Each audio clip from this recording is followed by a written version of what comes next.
Hey everyone, it's Yandea here, and welcome to another episode of Come Let Us Reason Together. Joining me today, as always, is my co-host Duane. Hey everyone. So today we are going to be actually reviewing a topic that I would say a lot of people have strong opinions about. Either they absolutely believe it or they absolutely don't. So the topic we're going to discuss today is hell. Is hell real? Is hell a reality for someone somewhere? Is hell something that we can experience? And the video that we're going to be looking at today and reviewing is actually a video that I did earlier on last year, 2024. This video is based off of an experience I had in 2017. So without going into all of it, let's watch the video, and here and there we will pause to expand on or comment on things that I shared in the video. Okay? That's right. Here we go. Hey everyone, it's Yandea here, and I just wanted to come on today to leave this message for those of you who were asking me about hell. A lot of people seem to be concerned about what would happen on the other side and if hell is a real thing. So in this video, I'm just going to share with you what I know about hell from my experience in 2017.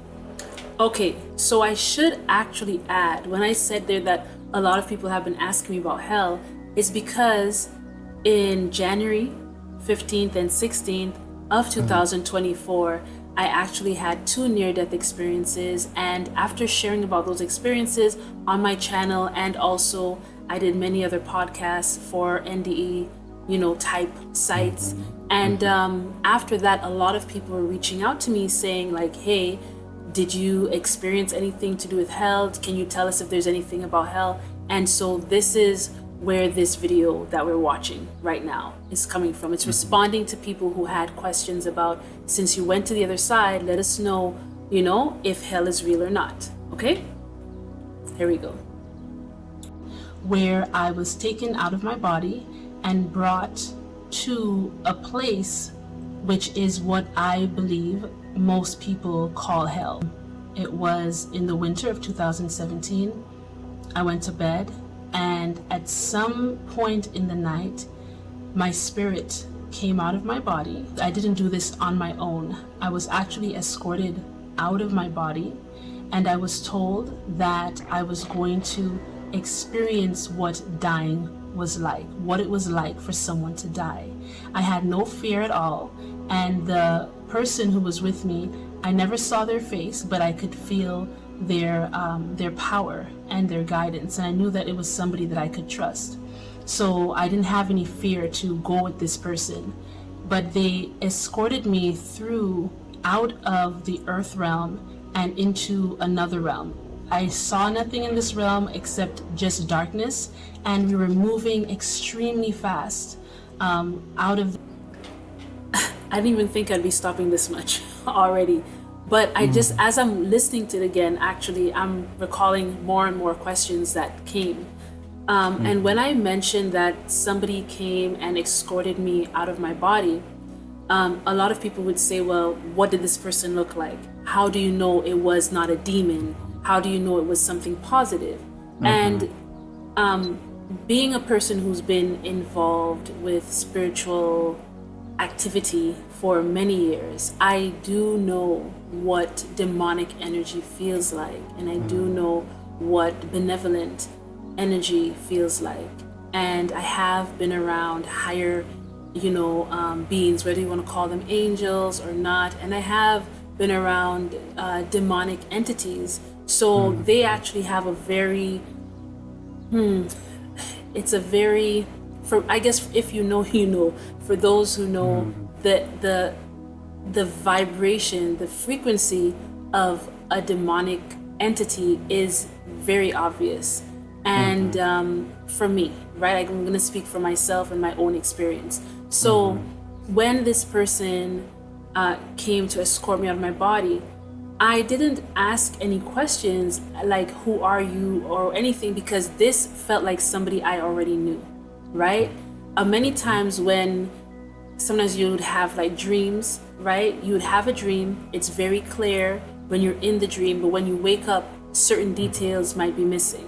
The same thing happens sometimes for visions and other spiritual experiences. While you're in them, it's very clear, but to maintain and hold that, that memory when you come into this realm, sometimes it's not as easy, because especially when you've been giving a message, your focus is just keeping that message very clear.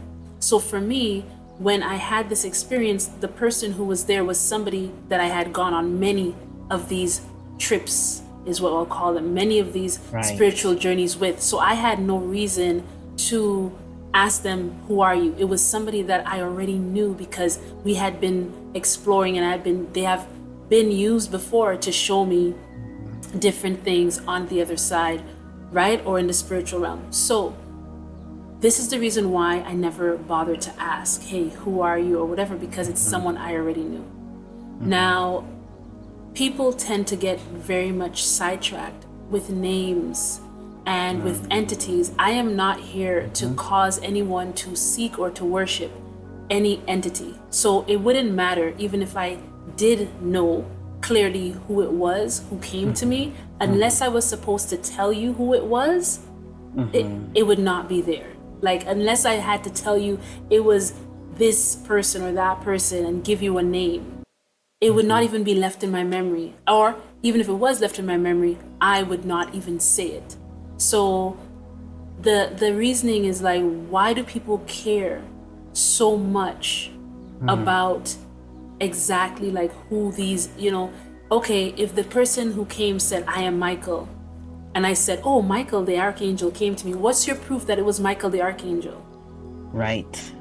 What's your proof? It's just me. Yeah, it's just me saying to you that this entity said it was Michael. It could very well be a demonic entity saying that I am Michael, and I would just be telling you. So it doesn't matter. You get what I'm saying? What I go on is that when I am in that realm, I am in a place that I already know, with people I already know. It's like if you go into a party and you're surrounded by people you went to school with and friends and family, you're not going to be asking them, hey, what's your name? You already know them. So this is what it's like for me. And this person who brought me, it was already someone that I had trusted and known. So I went with them. Right? In that specific encounter, there was no need for me to ask, who are you? Maybe the first time I went with them, I asked that question and I was given an answer. But that is not what this video is about. Okay? So another part of it is when I had said I was going through darkness, someone had commented about like, oh, if you're in darkness, then you're probably in hell, right? Because being in the presence of God is light. And actually, no, we are light. We are light. About it. We are light. The only light there is us. Everything else is darkness. So if I'm traveling from one place to the next and I'm observing light, that's because I'm observing creation. I'm observing another or other beings, right? Myself, I am light. The person with me is also light, and we are traveling through darkness. Right. The darkness there is not the darkness that you'd be thinking of like to be scared of. No, it's just that there is where we were traveling. It was the focus was not on anything there.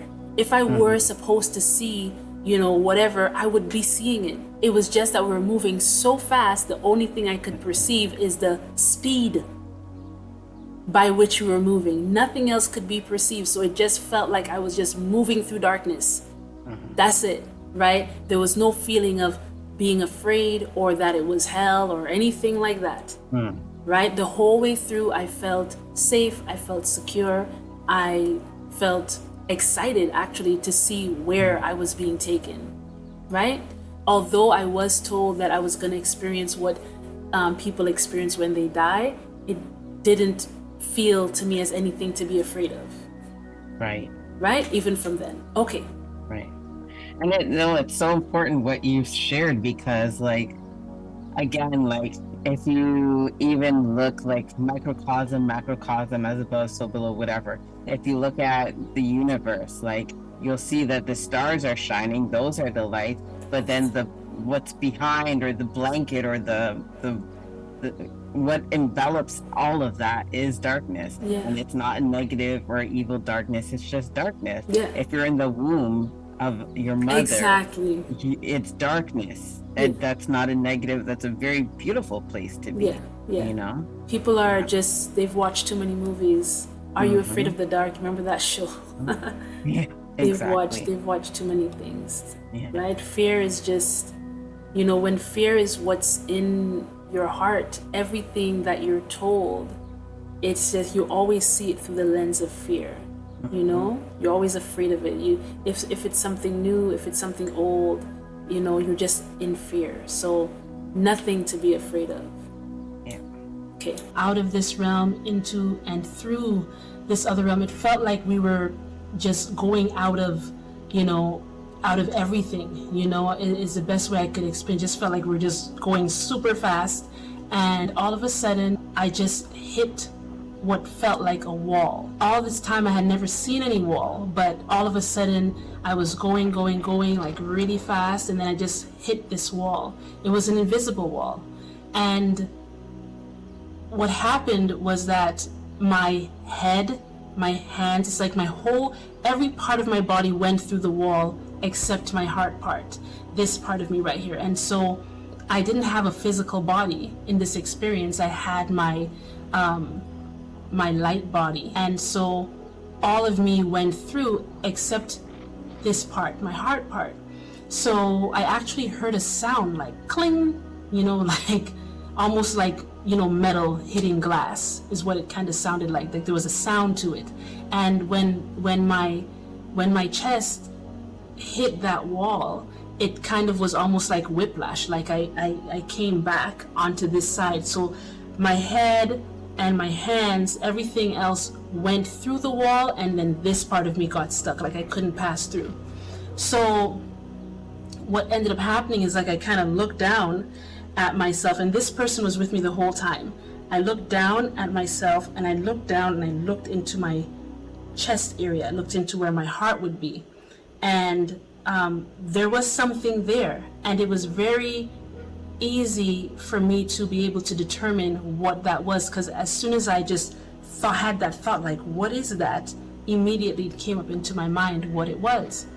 And what was in my heart at the time, I want to pause there. This place, so this invisible wall, I think I mentioned that I was like going through realms, I could tell that I was going through different realms. And when I got to this wall, that place that I was in is a place where it's just truth. It's just truth all around. And what I mean by that is, like, as soon as you ask a question, you get the answer. As soon as you ask a question, you get the answer. I mean, just imagine just looking around and just having a thought in your mind, like, oh, what's that? Or what? And then it's just not a guess, Like right now, I could see a bug crawling and I might say, what's that? And multiple things might run through my mind that it could be. But imagine you say, what's that? And the answer that comes back in your mind is the exact thing. It's the truth. It's not like, oh, it may be this or that. It's like exact. And it doesn't matter what you think about. It literally does not matter what you think about. Anything you think about, you get the truthful answer back to you. So this place is just a constant, like, how do you say, like, it's just resonating, just truth, just back and forth. And so this is very important, because as we're going to find out, as I'm going to share more about it, in that place, you are standing in truth. And so anything about yourself, anything there is about yourself, you also cannot hide from that. You cannot pretend that you are what you aren't. Right. So if you've been pretending on earth all this time that you were a good person, when you're there, you just have to face who and what you truly are. And I always say, like, that wall felt like it was like an invisible wall. But when I think about all of the reflecting of truth. And I say like it felt like glass, you know what I mean? Just think of it like being in like coming up against that mirror, you know what I mean? Like that mirror, because you see yourself plainly, and that's what's reflecting back at you. So because of this experience, and I have others, but this experience and also my NDEs, both of them, gave me an assured like feeling and knowing that God does not judge us. And when I say God does not judge us, not God in the way that we think. We think of like someone outside of ourselves. No, there is no need for anyone in this place, which we're all gonna have to pass. There is no need for anyone outside yourself to judge you, because the truth is already there and you know the truth within you. It doesn't matter how evil you are. When you're in this place, the only thing that exists is the truth. So you can't even say to yourself, no, I'm pretty sure I didn't do that. You will know that you did it. Yeah. Right? Yep. And so there is no need. Like, imagine in this world, if we got a speeding ticket and we were just like so honest with ourselves, like, oh yes, I did see the sign, I wasn't paying attention, I was speeding to go wherever, and you just would be able to have the consciousness to be like, you know what, yeah, and you write yourself up a ticket. If everybody had the ability to self-govern, would we ever have need for police officers, for judges, for lawyers? No, we wouldn't. So just think of it that way. When you're there, because your own consciousness is so like pure, there is no need for a judge, because you will judge yourself. And that's when there's a scripture that says, by the same measure that you judge someone else, you will be judged, because it's you with your consciousness that's saying, this person is a thief. So if they're a thief, this is what should happen to them. And because that is your consciousness, when you pass on to the other realm, all you have is your own consciousness. You're gonna say, well, you're gonna realize, I have been a thief, because you're standing in the place of truth. How have you stolen? You've robbed people in different ways. You may not have stolen someone's money, but you've stolen something else. Yes. And then you realize, oh my gosh, I'm a thief. And as soon as you realize you're a thief, what comes up? Your judgment. Your judgment. This is what should happen to thieves, because you've already judged someone else like that. That's right. You can't be a hypocrite to say this is good for that person but not good for me. Exactly. So by the same measure that you judge someone, you will be judged by it, by your own self. And you won't be able to get away from that, because all you're going to be saying is like, oh man, I felt so strongly that all thieves should have burned in hell. Yeah. I remember that guy who stole from me and that girl who stole from me, and I was just waiting for the day knowing that they're going to burn in hell. And you want this burning in hell so bad that when you realize in that place that you've been a thief, all that is going to come up is your judgment. That's what's going to come up, your judgment, saying, oh man, all thieves need to burn in hell. And who is a thief? You are a thief. So then how will you talk yourself out of that? How will you talk yourself out of the need to burn and to suffer in torment when that is what you have said has to happen to everyone who is a thief? And the worst part is that because you're in the place of truth, now, if before you thought being a thief was just a person who stole things, now because you're in this place of all truth, it's not even that when you think of someone being a thief, you think of like someone stealing material things. When you're in that place, you're going to experience what is actually of value. It wasn't even the material things. It was life. It was time. It was energy. And so now you're going to see all the ways that you stole from people. You're going to see and understand stealing in a whole different way. And you're going to be guilty of it all. So Imagine how hard it's going to be for you to talk yourself out of the condemnation when you realize that you are the greatest thief of all.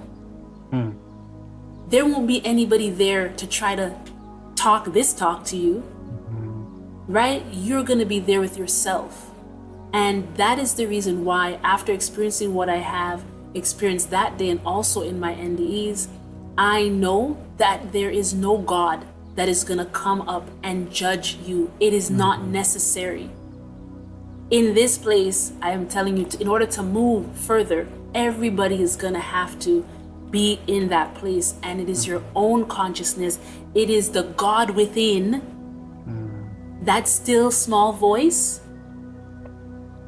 right? That consciousness, that is what is going to be judged. So if your conscience sets you free, press on. In this life, this is why you should seek to forgive others and also yourself. Right? Okay. With no regrets. Exactly. Okay. Time was an experience that I had with someone who is now my ex, but I had an experience with him, and I had judged myself as being a liar because I wasn't honest about something that had happened, although I didn't have to lie about the situation because I wasn't in the wrong, but I chose to lie about it. And because of that, I had judged myself, and it was really bothering me. And so that judgment was there, and it was stopping me from going through to the rest of this journey. And so all of a sudden now I was in this feeling of this judgment, and the being who was with me took my consciousness and put my consciousness into somebody else's consciousness who was there. Now, all this time, I had no idea that anyone else was around me.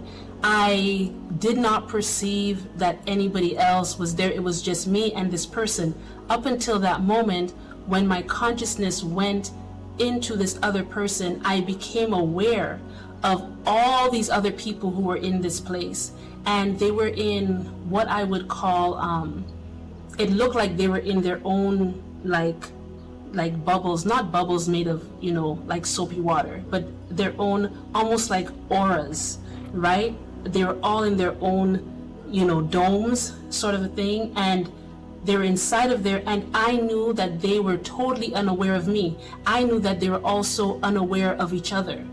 But I was being shown this because I was supposed to understand what someone would experience when they die. And so I was now inside of this person's consciousness, and I was seeing their entire life. I was feeling everything that they were going through.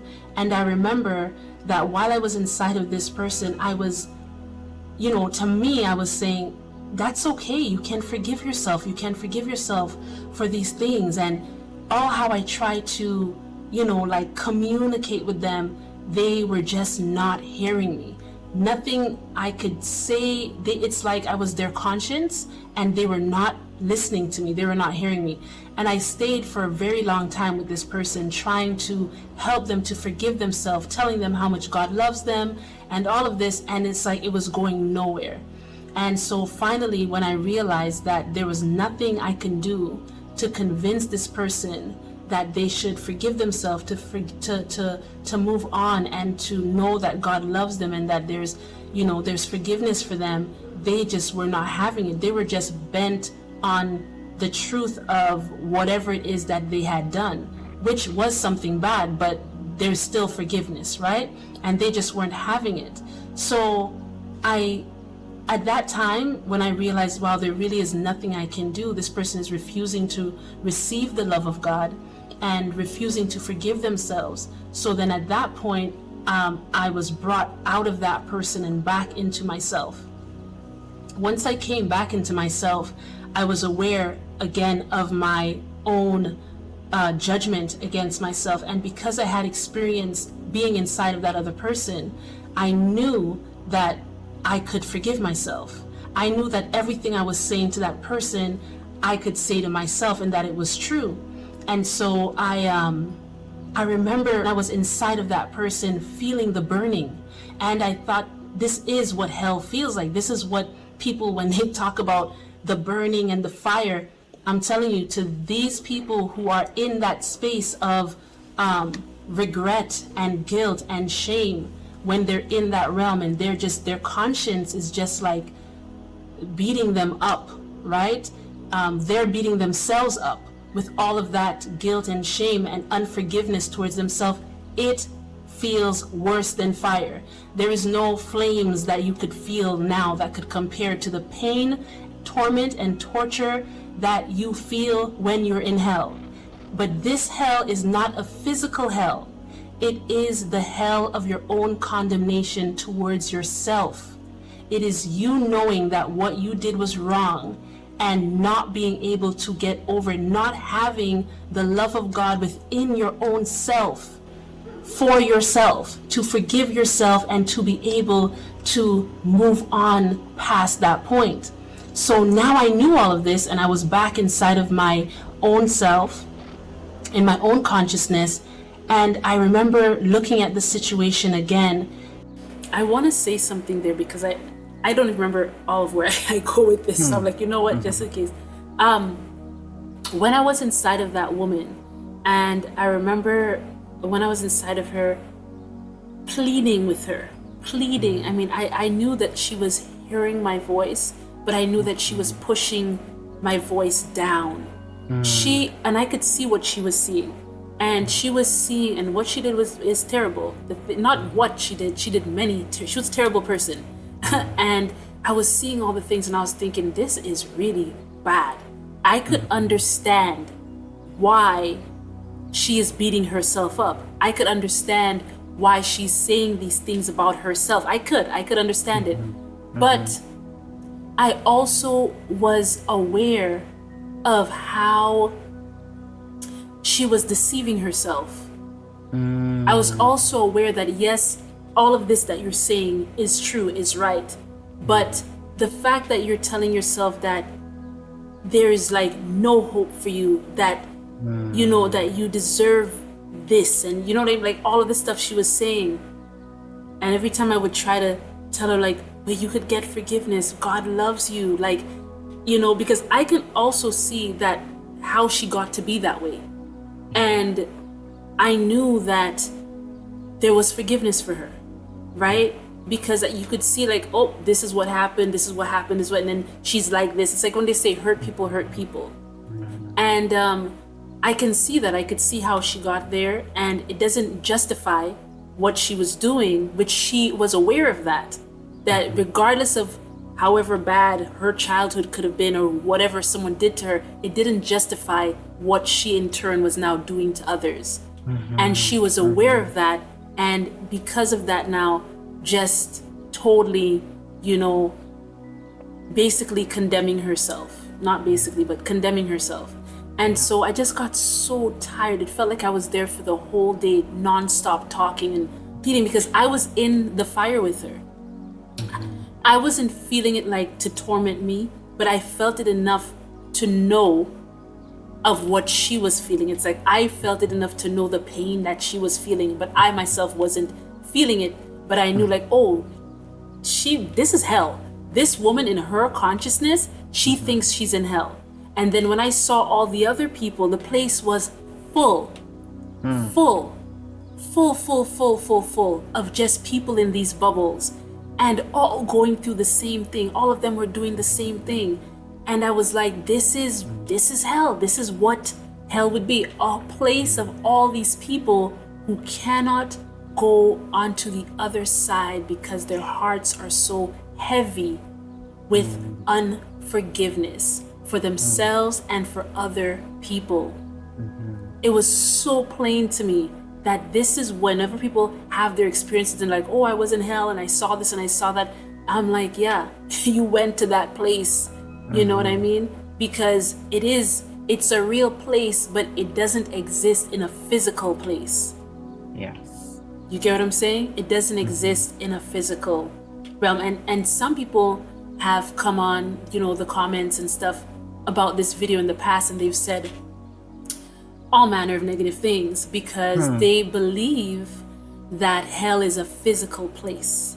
Because they've read somewhere that, and it doesn't matter how many different translations and interpretations that there could be of these certain scriptures, they believe that, well, the person is going to get cast into hell. But the thing about it is that even there's a scripture that says it's appointed unto man once to die and then the judgment. And there's also another scripture that says, do not fear the one who could destroy your body. Yes. But the one who can destroy your soul. Right? And it's funny because this is a whole other topic. What exactly is the soul? Right? What exactly is the soul? Because we have spirit, soul, physical bodies, right, and so on. And I'm sure we could get into more different bodies that we have, but let's just stick with those right there. Do not fear the one who can destroy your body. So that means hell has nothing to do with the physical body. Yes. Hell has everything to do with the purging of the soul. And what kind of soul would need to be purged? Right? What kind of soul would need to be purged? Obviously, a soul that had fallen short in love. Yeah. Right? Yeah. Because to keep the commandments is to love. Yes. To not keep the commandments is to not love. Because love is the commandment. So the people who are in hell are the people, or the people who experience hell, better said, are the people who do not have the love in their heart. They're the people who are not obeying the commandment to love, which is why they cannot forgive. Yeah. Remember that one? Love your enemies. Pray for those who deceitfully use you. Keep your heart light is what that means. Keep your heart light. Don't hold people in your heart. Right? Including yourself. So you have people who can't love their enemy, can't forgive their enemy. You have people who can't forgive themselves. Right? And so these are the people who are getting stuck there. A lot of people, because in real life over here on this side, because they can't forgive themselves, they just say, oh well, I've already done this bad thing. There's no turning back for me. No one's ever gonna love me because I've done this thing. And what do? They continue doing the wrong thing. They don't repent. Because they can't forgive themselves, because they think that because they made that mistake once or twice or 3 times, they're doomed. And so, oh well, I'm trash now. I'm gonna burn in hell anyways. May as well I just F it up for everybody else. Right? And then you have the people who can't forgive their enemy. So then what do? They literally are like, well, this person hurt me and I can't forgive them. So now I'm just gonna hurt other people because it was done to me. That's it. This is what's happening. Yeah. This is what's happening. You know what I mean? It's so important for us to forgive others and to forgive ourselves. Yeah. So important. Okay. And my feeling was, I know what I did was wrong, and by no means is it that you're to say to yourself, what I did means nothing or that it's good. No, it is wrong. But the feeling I had within myself was, I know that there is a love that is greater than my condemnation towards myself. The love of God towards me is greater than my condemnation towards myself. And as soon as I just it felt like I just received that knowing and allowed that knowing to be what I was gonna lean into, I just surrendered to it. As soon as I did that, it's like that little thing that was inside of me that felt like a little metal ball, that thing that was inside of me, it just turned to light, and then it got bigger and it just took over my whole body. And then I went through that wall. And then when I went through the wall, I came right back into my body. And while I was coming back, and I want to say something about going through that wall and the importance of that thing being turned into light. Right. It was that thing, was that heaviness, that was that unforgiveness. But I spent so long with that woman trying to convince her and seeing all of what she did, that by the time I came into my body, by the time I was put back into my body, it was like what I did was so right. It was like, are you kidding me, girl? That is nothing. Like, it was like not even an issue. And here's the thing, what I was judging myself for was something so simple. I didn't even have, I could have stand my ground and been like, well, I have all rights to not say anything about this because it's all within our agreement, right? But I knew that if the shoes were on the other foot, I would not want that person to do it. So then you see, that's right. Because I knew I would not want that person to treat me like that. Although I have the right to treat them like that, I wouldn't want it. You see what I'm telling you about how when you're in, it's a higher level. It's just a higher level. So even if it's rightful to do something, not everything rightful to do is good to do. Just because it's lawful doesn't mean that it's good. Doesn't mean that it's right. And so there's a because as you say many times, like, you have to live up to your own light, to the light that is within you. Exactly. And so once I came back into my body and I was like, wow, Yandea, the love, this is so important. If I could say, take one thing from this video today, is this: the love of God, the love of Most High, the love of your eternal parent, the love of your creator is so much more greater than any amount of condemnation you can have towards yourself. This is it. The love.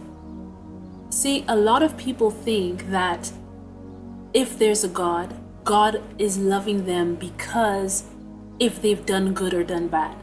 What people don't realize is, and not everybody, but a lot of people don't realize this, before you even were manifested to do anything right or wrong, the love that Most High had for you, which is what caused you to be manifested in the first place, nothing can. I just heard Spirit say, I don't have self-hate. It's so clear, I don't have self-hate. Yes. The love that caused you to be manifested. Yeah. There is nothing you can do to make Most High love you more, and there is nothing you can do to make Most High love you less. That's right. Because you are the manifestation of the thought and desire of Most High. So there's nothing that you can do. You do not have the ability to do something to diminish that love. You do not have the ability to do something to make that love expand. It is all that it could ever be from the moment you were thought of, desired, and manifested. Yes. It's already on its max, and there's nothing you could do to make it be less. So the moment you really meditate on that, really grasp that Most High loves you. The reason why this would be hard for you to understand is maybe because you came into a culture or a family where you had to do something to earn love. That's it. So your parents maybe, or the teacher, whoever, your boss says, well, you do this and then I will love you. You do that and then I will love you. Or everything is going good, you made a mistake and then people didn't love you anymore. That's not Most High. The love of Most High is unconditional. Unconditional. From the beginning. Just remember, there's nothing you could do to make God love you more, and there's nothing you can do to make God love you less. So what you gotta do is just be you. Be you. Be who you are. Right? Be who you are. Because you, in your true, authentic self, in the realness of who you are perfect. And Most High made you that way. But you are covered in layers and layers and layers of other people's opinions, your own opinions. You're covered up. So this is what's keeping you from realizing the level of love that Most High has towards you. Yes. If you just peel back all the layers and you get to being your true, authentic self, all that's left is that pure being. That's all that's left. Right? And so hell, if you want to call it that, or the fires of hell, is nothing more than the place where the things that are garbage need to be burnt out. So if there is garbage within your soul, it will be purified. But anything in there that is good, it doesn't need to be purified. It is the place where the things in you are purified. Now, I didn't stay long enough with this woman to know if at some point she'll get tired of blaming herself, or maybe she would just fall asleep. Because there's a time when you just get so tired that you do fall asleep. And when you do fall asleep, when you awaken, you've been purged, you've been cleansed, but a lot of times you don't even remember who you were. You are like a brand new soul. That's right. Right? Everything has been wiped away, and most times your memory of who you were goes along with it if there was absolutely nothing to be salvaged. Yes. If there was nothing to be salvaged. The separation is always this in the kingdom of Most High. The good things are always kept, and the things that are not good are always burned. So it is a purification. It is a purification. I remember the very first vision I had of hellfires was when I was 12. And I saw people get devoured by this fire, and an angel pointed me where I should go. Right? And when these people returned, at a certain point, they returned. And I said, I thought the fire killed you. I thought the fire consumed you. And one of the women said to me, no, it just purified us. It just purified us. But they were gone for a while. But they came back and they were purified. So definitely understand that the soul will go through a purification process. If you don't get purified here, you will experience Don't get purified the purification. one way or the other. Yes, definitely. Definitely. You have to bring yourself back to a pure state, right? Because again, like going through that wall, on the other side of the wall, that same brightness that took over, right? That ended up taking over that how do you say, like that little ball thing that was inside. It took over the ball, and then it just took over my whole being. Every part of me just became that light. And then once I was fully, like, all of me was the light, I had no place in that place anymore. It was like a magnet was on the other side of that wall. That magnet was the same light that I had become, and it was so strong, it just pulled me. It just pulled me through, the wall into the other side. When I was fully consumed with the light, I had no place to be other than in the light, right? Which was on the other side. And that was definitely it's not that the light was different from the light that I had become, it was just so much of it. You understand? It's like if I was a drop, it was the ocean. Yes. So I just went into it. I just went. Sometimes, you could think of like when you see water and oil, and then the oil just like joins, you know what I mean? Yes. It has no choice but to just join, and then next thing you have just this big thing of oil, right? Yeah. That's how it was. I was separated by that wall, but as soon as I fully became light, just like the oil, I was just in. with that. And I didn't get to spend any type of a big long time there. It was just really experience that. And as soon as I joined with the light, and I felt that I know what this life experience is like many times, I knew what this light was. It was just like, oh, and then home, home, and then whoop, it was like, yep, that's it. Back into, hey, don't try, because if any little longer, I don't know if I'd come back, Right. So right back, and on the way back into my body is when I was given the message, right? And let's play from there. To my body, I was getting that message that this is what you are to share: love, forgiveness, the love of God, right? And so that was since 2017, and I've been sharing that message. I've made other videos on that experience, how to escape hell, or how to save yourself, or the invisible wall. I've called it different things throughout the time to try to get the message out to as many people as possible. But having this near-death experience recently was very different, because it wasn't your regular, out-of-body spiritual experience. I was actually dying. In the recent near-death experience that I had in January, I lost over 40% of my blood, and I was bleeding out. So I was experiencing, in this last experience that I had in January, I was actually experiencing my own death, for real, right? And still the message that I came back with is still love. Love, love, love, love, love. I can't stress it enough. So save yourself. Save yourself. No one can save you. It doesn't matter how much God loves you.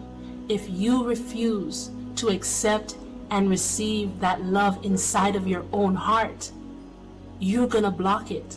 So it's up to you to know that love trumps everything. Love trumps every pain, every hurt, your guilt, your shame, the wrong. Love trumps unforgiveness. So you have to come to the place within yourself where you say, I want to receive that love. And whatever it takes for me to be able to be filled with that love of God, I want it. Because that is the only thing that saves all of us. We are all saved by the love of God, but it takes you. You have to use your own will to free you from that condemnation, from the guilt and the shame. We will all pass through this life to the next. We will all pass through the darkness. And what will bring us through to the other side is love. So if you don't have love for yourself, at least receive the love of God. Because Most High, your Creator, the maker of your spirit, loves you. Start there and allow it to grow and to fill you and to take over. I hope that this has helped you. I hope that this has reached deep into your spirit. If it doesn't sit well with you, I'm telling you, go lay down, meditate on it, pray on it, do whatever it is that you do, and may the peace of Most High rest upon you and dwell with you and give you the understanding that you need, so that when your time comes, you can go through that wall and not be held up in the place of torment and torture that only exists for those who do not have the love of God within their souls.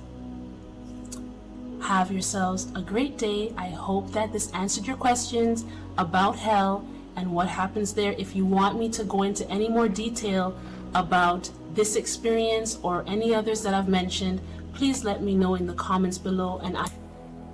Okay. Beautiful. Yes. So, I think I said it all there. And it's funny because I haven't watched back that video. It's almost a year, right? Well, right. No, I think February or March will be a year.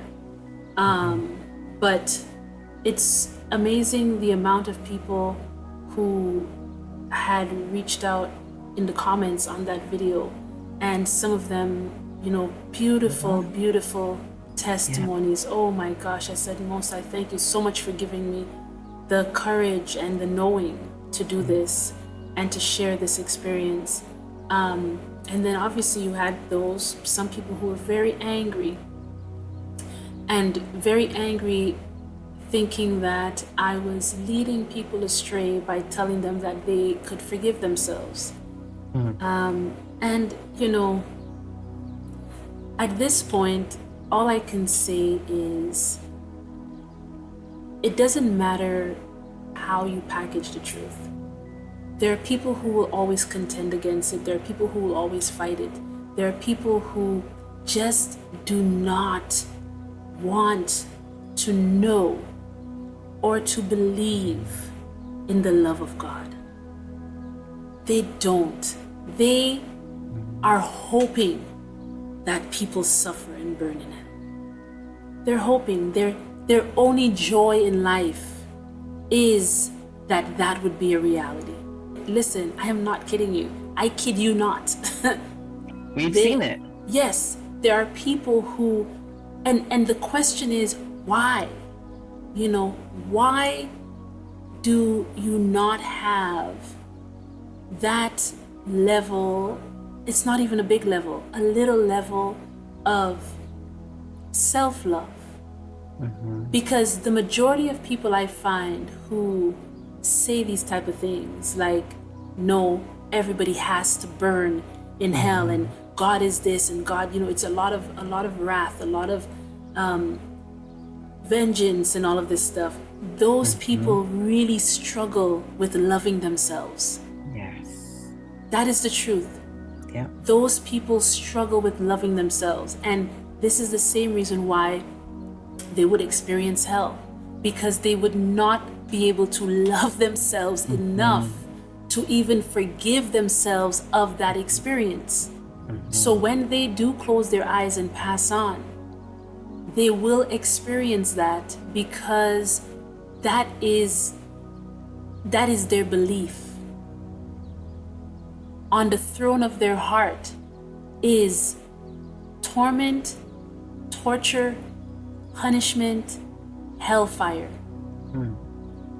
as opposed to forgiveness, mercy, understanding, love, joy, peace, compassion. So they are bent on the suffering and the unforgiveness. And there are a lot of scriptures that talk about Most High wanting people to repent. There's even scriptures that talk about, even on their deathbed, that God can still reach somebody, so many things happen. Listen, many things happen. I'll be honest with you. In January, last January, when I was going through that experience, there are three people. This was the second last time because I kept going back and forth into this realm, then there, seeing the life review, different things, and back and forth. And then finally, so not the very last time I came back, but the time before that, when I realized, oh man, I didn't even think I was gonna come back in.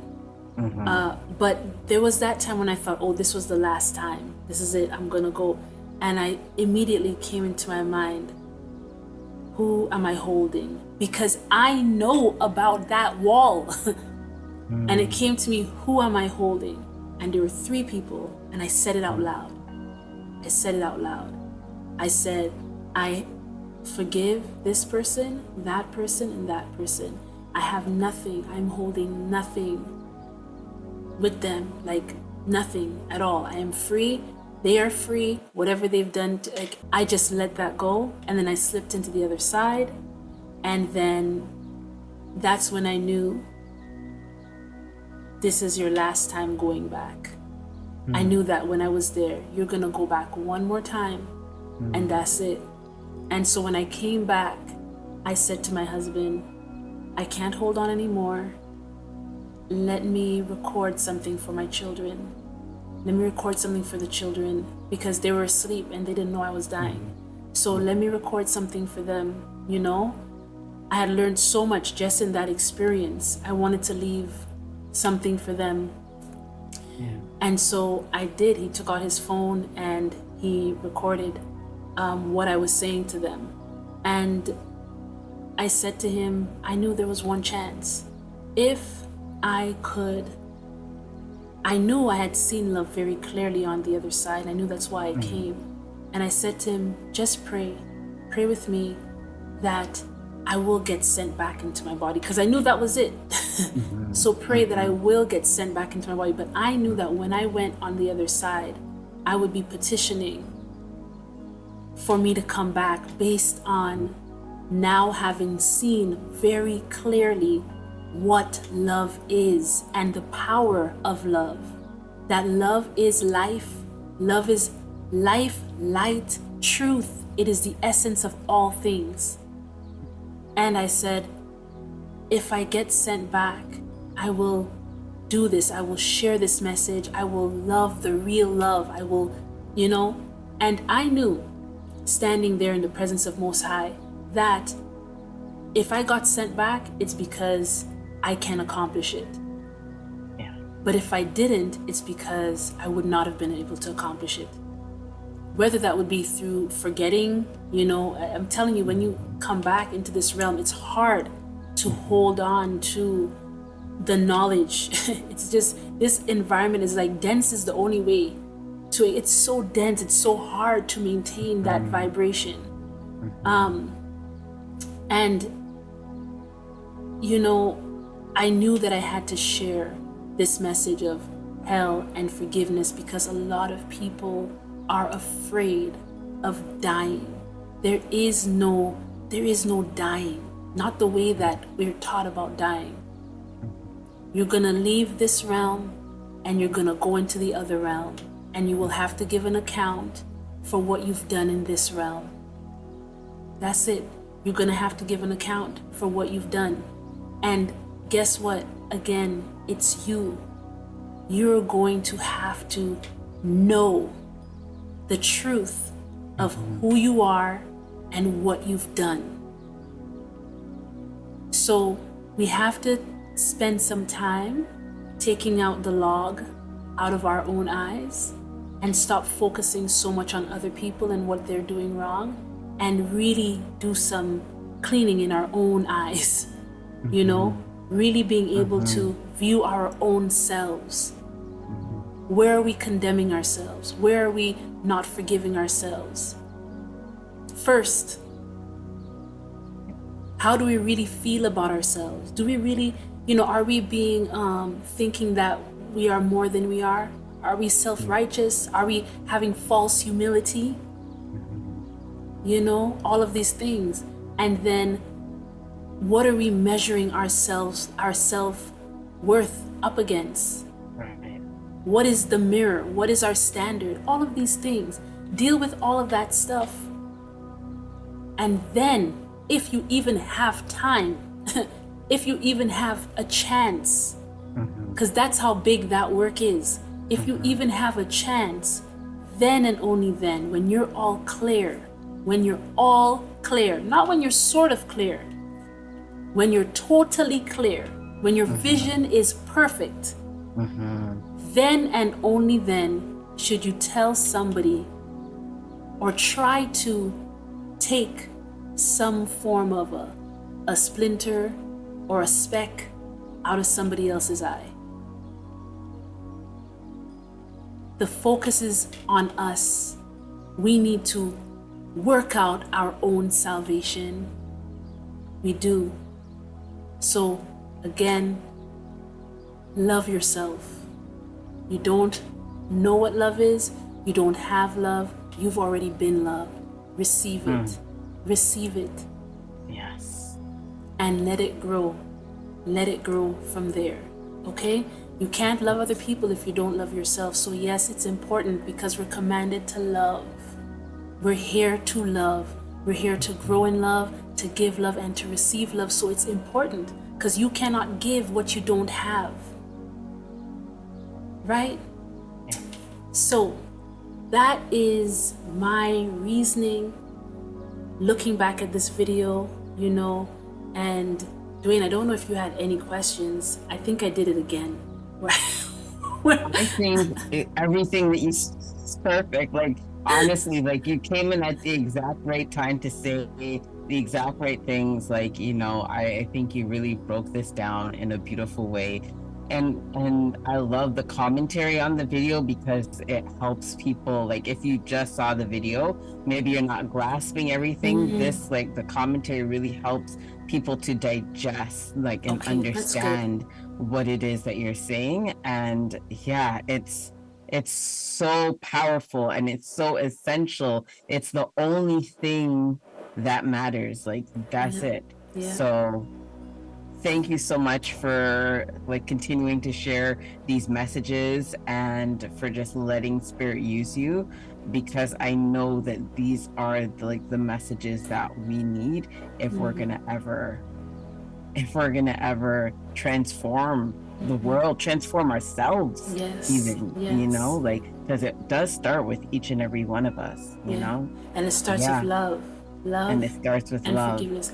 And it's a continual receiving the love. It's a continual receiving, a continual giving, a continual forgiving ourselves and forgiving others. It's just a continual, because we're always growing, right? Yeah. Like, at some point in time in some video, you should do a breakdown on love. On love, like what is love? Okay. Yeah. Okay. We can definitely get into that. I love talking about love. So yes. okay, wonderful. So if you have any questions or comments about this video or this topic, please be respectful. Leave your comment below. This is a place for reasoning. It doesn't mean that you can't share an opposing opinion. Definitely, please share your opinion regardless of if you agree or disagree. Just be respectful. Right.